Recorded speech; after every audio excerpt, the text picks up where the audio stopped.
everyone. My name is Iris and I run the blog lifeofiris.com where we talk about cruises, travel, and life. Today we're going to be talking about 12 things that people need to stop doing on board cruise ships. And this list largely came about because I saw someone write on Twitter something that I would have considered inappropriate, and as a crew member I would have found really obnoxious if a passenger did. And this list isn't to say that everyone does all of these things. It's not indicative of all passengers. It's not even things that would annoy all crew members. And so I actually reached out to crew members from a variety of different departments to see what they found a little annoying, what would have made their job just a little bit easier if people didn't do that on board. So without further ado, please enjoy my list of 12 things that people need to stop doing on cruise ships. All right, coming in at number 12, we have falling down or in general not paying attention. And this addition to the list comes from one of my friends that was a stage manager on board for many years, and she would be responsible for writing safety reports and writing incident reports for any time that someone fell down or had an incident in any of the venues on board the ship, any of the theater, various music venues on board. It could be avoided if people were simply paying more attention. Now, a ship is a great place for someone that is not as sure-footed because the majority of the ship is very flat. Unfortunately for my friend, the locations on the ship where things aren't quite flat and where there are some more stairs, and some of the stairs aren't maybe necessarily at typical intervals, were the venues that she worked in. So she ended up doing a lot of various incident reports for these things. And so this is good not just for people in her position having to do incident reports, but will also make your vacation better, because if you fall, it could potentially end up with an injury, or you could be a little bit sore for a few days. And so this one ends up helping everyone all around. All right, coming in at number 11, we have being late getting back to the ship. Now, this one ends up affecting a few things, and this was the number one annoyance for one of my friends that is an officer on the bridge. And it's challenging for them because they don't want to leave anyone behind. They have different protocols that they have to follow before the ship is leaving. And so if someone's not back, it might either delay departure, which ends up with a little bit more work for them, but they might also end up in the position of having to choose whether or not to leave you behind. And so that's never something that they want to do, but they have to look out for the benefit of all of the passengers on board. And so if a delayed departure would result in either showing up late or potentially missing part of the next port, then they're not going to want to do that. From a different perspective, it also costs a lot of money to stay in port late. So if you get back to the ship in time, you are going to, one, make sure that you don't miss the ship. You're not going to have to pay a bunch of money to get to the next port. You're also not going to have to deal with travel insurance if you're trying to use that. Now, during COVID, this is really not a huge issue because cruises that are currently going are requiring passengers to be on company escorted shore excursions, and I would expect that to be the case initially when cruises resume in the more US side of things. But in general, if you get back to the ship on time, you're going to save shipboard staff, security, the deck office, the engine room guys, gotta love them, a lot of headaches, as well as prevent yourself from having some very stressful situations and possibly very expensive situations. All right, coming in at number 10, we have passengers ignoring work barriers. And so a ship is in essence a floating city, and a floating city has various components that need to get worked on. Now, the majority of the time, the crew is going to work really, really hard to make sure that any of that maintenance that needs to get done is at the least inconvenient time for passengers. And so most of the time that means that big maintenance is going to happen while the passengers are ashore in port. Now, this can't happen all of the time for a variety of reasons. In port, sometimes there's larger maintenance items that have to get done, whether that is on the engine, it could be on some of the lifeboat lowering systems. There's certain things that can only happen when the ship is docked or when it's stationary. Other things that happen is sometimes there's a certain part of the ship that needs to get worked on that they have to call in specialists for. And so those specialists might come on just for that one day that they're in port. And so there might be other maintenance that is needed to get done, but because they have these bigger projects that can only get done in port, those other ones will end up happening while the ship is sailing. And if those projects are happening while the ship is sailing, it's something that the onboard management has decided is essential for the safety, the health, the functionality of the ship. And this particular item came from one of the engineering officers on board, and they were saying that they'll be, for instance, working on lifeboats that are oftentimes up above a promenade deck where people are walking below, and they'll put barriers out so that people don't walk underneath it. But then people just ignore the barriers, and they're working with various, they've got wrenches and tools and whatnot, and the reason they block it off is so if they drop something, it doesn't land on someone's head. And so when people ignore those barriers, it ends up being a big safety risk for the passengers. And if the onboard management has decided that that maintenance is essential, then you should trust that it is, and that they recognize that they're inconveniencing the passengers, but that it's something that needs to get done. Now, the other part of this is there are times that something will need to get done. Say an electrician needs to get into a certain electrical locker to fix some component, or an engineer needs to work on something in a locker that has part of the air conditioning system.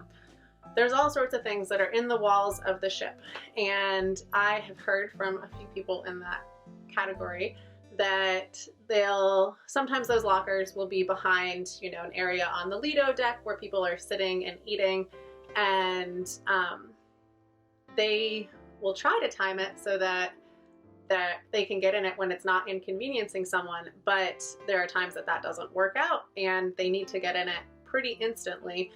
And if a crew member comes to you and says, "Hi, I need to get into this area to do some essential maintenance," please understand that they realize they're inconveniencing you, asking you to, go move to another location, but that if it wasn't necessary, they would not be doing it. And they don't like to inconvenience you any more than you do. So if there's an area blocked off for work happening, please respect that. It is for your safety.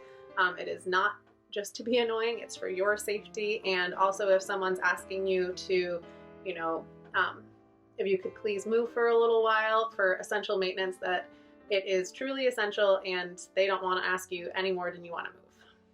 Coming in at number 9, we have disregarding open and close times for various venues. And this particular one is partially from me, but it is also from the restaurant staff, the dining staff, and spa staff. I heard this one from a few different departments.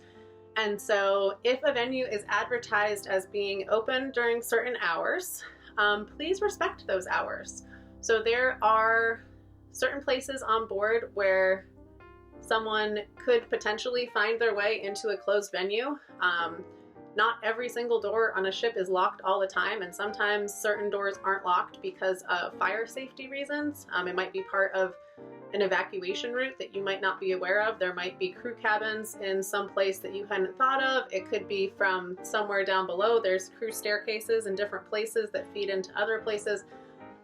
Anyways, if you come upon a venue and all the lights are off and there's nobody there, most likely you are not supposed to be there. And if you completely disregard that, you could be impeding with health protocols are the biggest one. Safety protocols a bit too. And as we get back to cruising during this pandemic and post-pandemic, the health protocols are going to be super imperative. So if you are someone that likes to find their way to the gym before it opens first thing in the morning, you are probably going to be an issue for those people that are trying to follow all health and sanitation protocols. Now, the other part of this is people showing up to a venue or to the shops or the spa or basically anywhere on the ship that has a kind of open and closing time. And if you show up right before it closes and then plan to either, sit for dinner for 2 hours or shop for 45 minutes, or if you try to drop your kids off in the kids club when there's only 10 minutes left, just think about how you would feel if someone was doing that to you. I realize that on the ship, the crew doesn't technically, they live on the ship. So you might think to yourself, oh, well, they live here, they don't have anywhere else to go. But the majority of crew members do work pretty long hours. And so the more respectful you can be, most likely they're not going to say much about it. Because they want you to be happy, but just think of how you would feel if someone was doing that to you where you work. Whether that be, if you work in an office and you get an email that someone says urgent, I need an instant reply at 4:45 when you're supposed to go home at 5. It never feels good. So just think about how you would want someone to treat you in your job and then do that accordingly. For number 8, we have complaining about the weather. Now, this one might seem a little trivial to put on this list, but the number of times that I have either experienced someone complaining to me, seen someone complaining to front office or shore excursions or a variety of other departments, and that I have heard from other crew members that someone was basically yelling at them for bad weather is kind of astounding. So just so everyone knows, the cruise lines don't control Mother Nature. I know that might be a shock, but they don't have a magic ball that says it's going to be sunny every day this week, so that's the cruise you should book. Now, there are some general, things that you can look at. Maybe don't book an Alaskan cruise in September if the rain really bothers you, or in Japan during typhoon season, or the Caribbean during hurricane season. So there are certain areas of the world that get worse weather at certain times. And if you are someone that for whatever reason is really negatively affected by bad weather, do your research and find a cruise that should hopefully have some sunnier weather for you. For number 7, we have one that relates to the complaining about the weather, and that is going on a cruise where missing one port will ruin your whole vacation. And so a cruise itinerary is always subject to change. That can change because of the weather. It could change because of a medical emergency. Someone having, the ship might have to stay late for a passenger to get a medical disembark. It could be that there's a helicopter disembark. It could be that there's political unrest in the port that you were hoping to go to, or maybe a volcano erupted and thus you can't go to the area because the air quality is poor.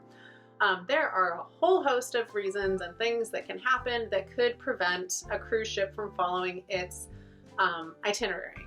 The weather is just one on the list. And so if you're going on a cruise to go to one specific place, and that place is the top of your bucket list,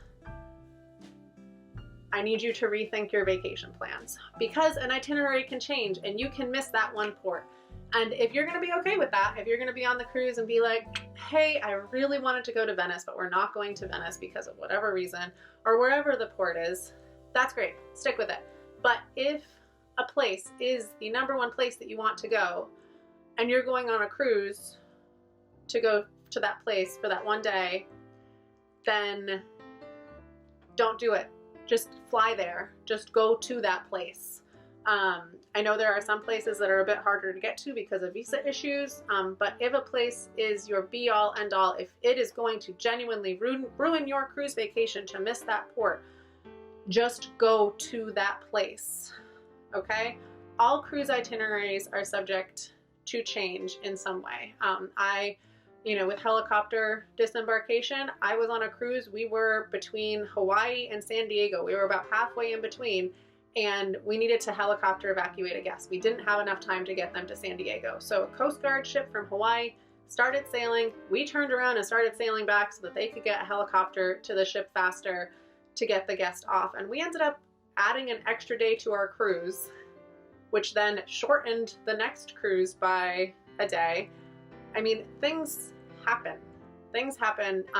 And the guarantee that I can give you is that the cruise line is doing everything that they can to make the best choice for the safety, health, and well-being of the passengers that are on board. But sometimes that means that a port is canceled. So if there's going to be one port, if it's canceled, that's going to ruin everything for you, please just go on vacation there, experience it, enjoy it, love it, then come on a cruise vacation and enjoy everything that a cruise has to offer. All right, number 6 is coming to you from deck officers, engineers, as well as medical officers on board, the doctors and nurses. And so this is not being respectful during an emergency. So a minute ago we were talking about helicopter evacuations and how those could potentially, different emergencies can make it so you might miss a port.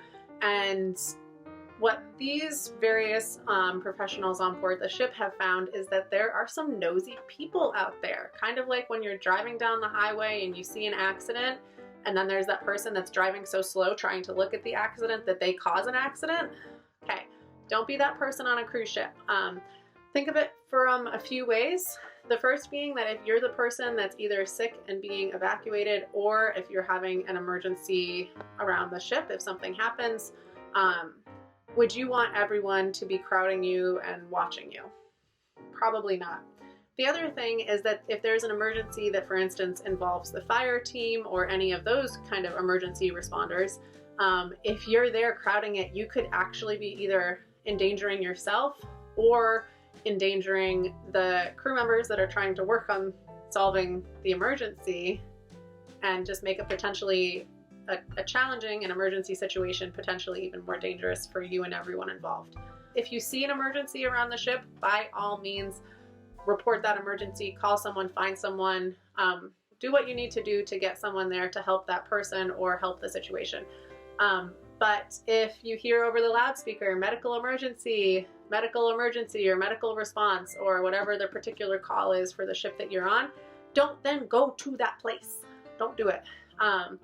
And yeah, it would be great for everybody and for everybody's safety. So if you hear something going on, please just be respectful of the people that are possibly in that situation and of the emergency responders that are trying to deal with the situation, that are working to deal with the situation, just to give them the space to do that.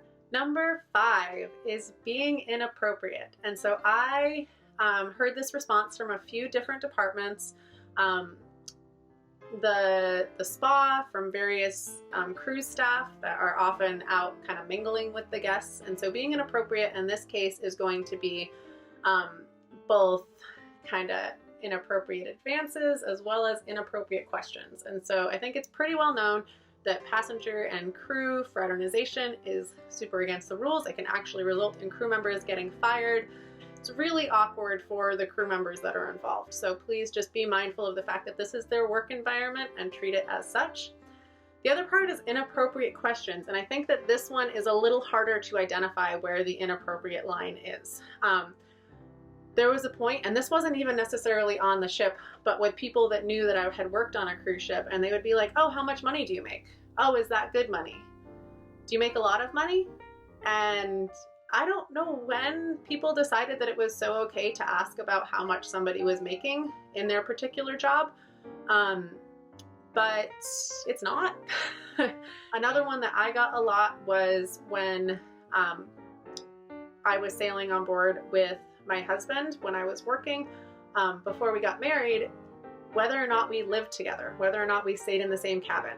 And a lot of people, I think, when they asked that question, were probably just genuinely curious, but it also felt a little bit like someone was going to then berate me and saying that I was living in sin and that I was going to hell and all sorts of terrible things, and or that if they didn't like the answer to that question, if it didn't agree with their personal belief system, that I would then get a comment written about me. So just think, if you were at work, if you would want a customer from your work asking you that question, and whether or not you would feel comfortable answering it. So if the answer is no, then don't ask it.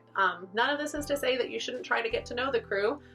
It's wonderful when passengers, are curious about the crew members' lives. Like, it's nice when we get to know each other. But just remember that it is a work environment for that crew member, and try to act appropriately. Thanks.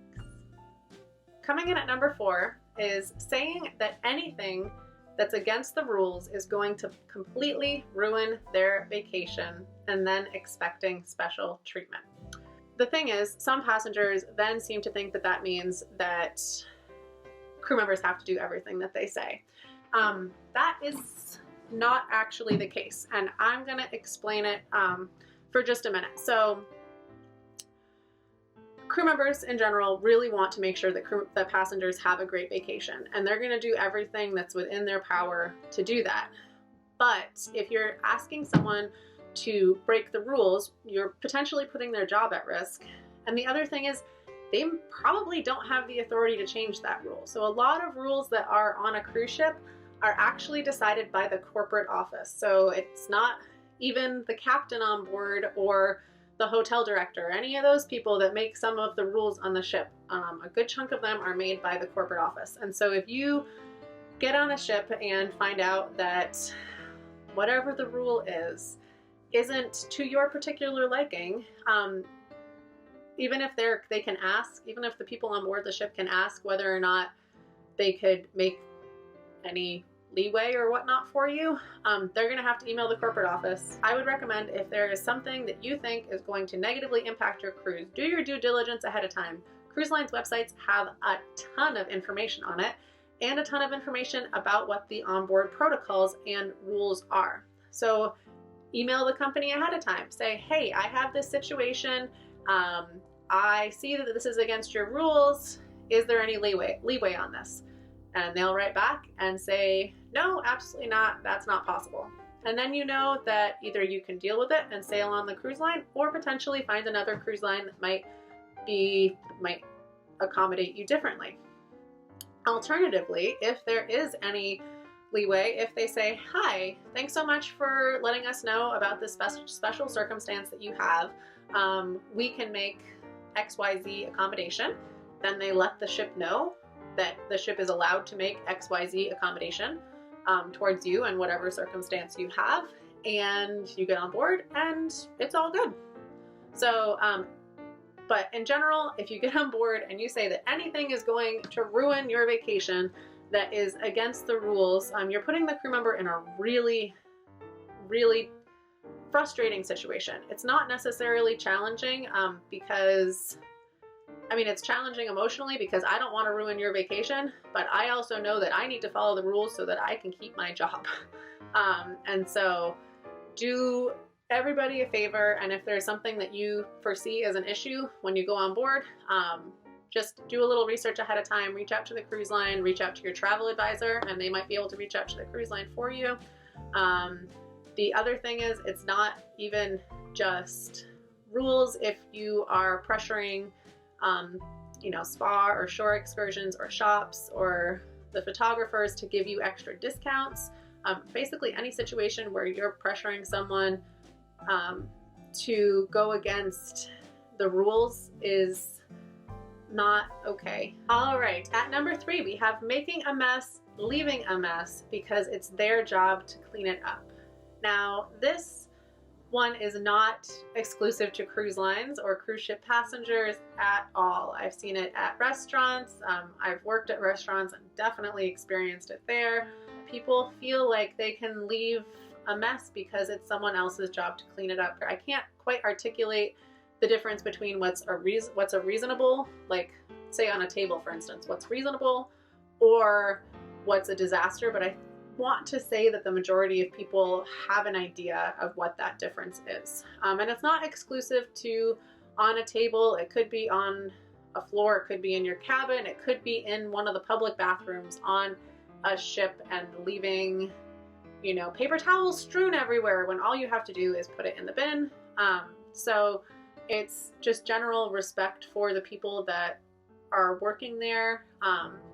Just think if you were to have to clean up the mess, how would you want, how would you want it left? And go from there. So this will benefit all the passengers and the crew. It'll create happier crew, which is great. And if the crew sees passengers that are being really respectful and nice, sometimes they'll go even more out of their way to make sure that they have a great vacation. So, so once again, just treat others how you would like to be treated. Number 2 is just general rudeness. And so this could be if a crew member says hello and you don't say hello back. It could be not saying thank you or never saying please, just general lack of manners. And fun fact, a lot of crew members were on different cruise lines. You're actually required to say hello to guests if you're within a certain distance of them. It's something called the 10 and 5 rule. So within 10 feet, you have to smile, and within 5 feet, you have to say hello. There's different variations on it between different cruise lines. Some cruise lines require you to actually memorize every guest's name. Some of the luxury lines do. And so they might say, "Hello, Mr. Smith," and then you just walk by with a scowl. And that doesn't feel very good. So, you know, maybe it doesn't have, you just some acknowledgement that there's a human that you're interacting with. If someone does something nice for you, say thank you. If you're asking for something, you know, you're ordering your margarita. "Hi, can I have," or "Hi, margarita," isn't as nice as "Hi, could I have a margarita, please?" Like, it's a better interaction. So you're going to end up with happier crew members, and inevitably that's going to lead to better service for you as the passenger. General rudeness is just like if you yell at someone, why are you yelling at someone? If you're on a cruise, why are you yelling at them?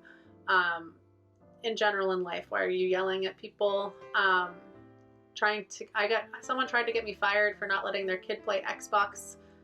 This was on Christmas Day, mind you, as well. But I wouldn't let their kid play Xbox exactly when they wanted to play Xbox. And so he went all the way up the corporate ladder on Christmas Day to try to get me fired. It wasn't any fun. It didn't need to happen. If you're, at the front office, the front desk, and something isn't exactly right, you don't ever need to yell at these people. You don't need to yell at the bartender that messed up your order, or the server, the dining room staff that undercooked your steak. Like, no one's doing this intentionally. They're not out to get you. Sometimes mistakes happen, but they'll work to fix it. You don't need to yell at them. You don't need to demean their humanity by making them feel like crap. And once again, this is a very small percentage of cruise ship passengers. The majority are absolutely lovely people that I have been super blessed to meet a ton of. But there are those. I mean, I think we're all familiar with seeing it, like at an airport, for instance, someone yelling at someone at the desk because their flight's delayed, and obviously it's that gate agent's fault. Similar things happen on cruise ships where, a port is missed, and rather than deal with it like an adult, you're yelling at the front desk person that works at the front desk, who has absolutely no authority in whether or not a port is canceled. I mean, if you're disappointed by it, write a little note, stick it in, let that be it, because the person at the front desk is not going to be able to tell the captain, "Hi, Captain, I think you've made the wrong choice about whether or not to cancel this port." You yelling at them is just a negative experience for everyone involved, for everyone around you, for the other passengers as well. So just general rudeness, demeaning, or yelling never needs to happen. So please stop doing it. Again, very small amount of passengers that do it, but the ones that do, whew, they get you. The other thing is cruise line employees have really, really thick skin. We have learned how to deal with kind of this rudeness. It doesn't mean that it doesn't affect us though. So if you're yelling at someone and they're not yelling back, it doesn't mean yell louder. They're hearing you. They just have learned to not respond to that kind of behavior. Okay, number 1 on this list, just so you guys don't think that everyone is terrible. It's actually not letting the crew know when something is genuinely wrong. So the majority of passengers are super nice, wonderful, lovely, incredible people. And there is even a section of those people that if something's really wrong on their cruise, aren't going to let the crew know because they don't want to inconvenience the crew. One instance of this that I've heard about was a family that didn't have any hot water in their cabin, and they waited until day 6.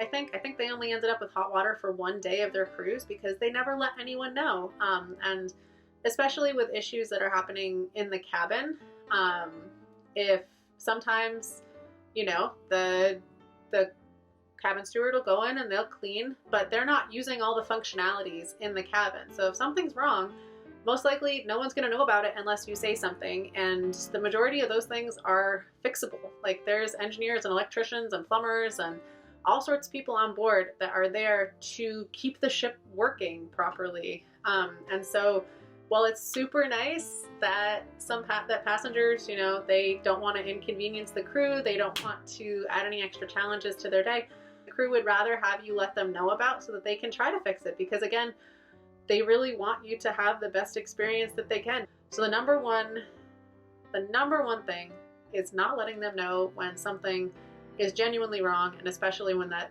thing that's wrong is actually fixable. All right, so that was 12 things that people need to stop doing on cruise ships. I hope that you found it at least a little bit educational, a little insight as to different parts of people's jobs on board, and that the general takeaway is just treat others how you would like to be treated, and that the crew really want you to have a good time.